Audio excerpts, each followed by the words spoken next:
在香港立法会通过基本法第23条，犯叛乱罪上当是关1世人。即马就连外国人甲外国企业嘛有可能会违法。伫台湾的香港人组织就表示讲，这基本法第23条通过了后，伫台湾的香港人即马已经唔敢去倒转去香港。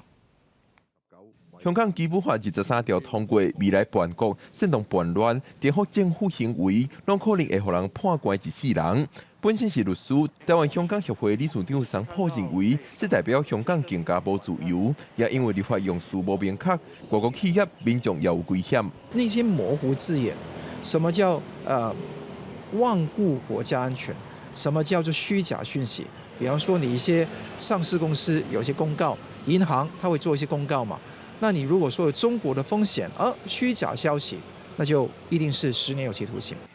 伫台湾生活的香港人团体香港编成成连讲，2003年香港政府又要批这个法条，伫迄当时阁有民主派主动，不过即马阁通过基本法23条以后，因讲踮伫咧台湾的香港人已经唔敢登去香港。香港政府目前其实已经成为就是中国的一个傀儡，然后就是他们就是要想就是怎么操控香港的官员，要立什么法都可以，就是很短期内可以变到，而且如果是有家庭或者是比较多考虑 的话，那可能就是会离开香港，因为其实他也会觉得，其实那个香港已经不是以前那个自由的香港了。伫台湾的香港人团体表示，因会踮伫咧海外声援香港的民主，希望国际制裁无合理的立法，因也拢希望看香港的咧台湾人爱愈珍惜民主自由。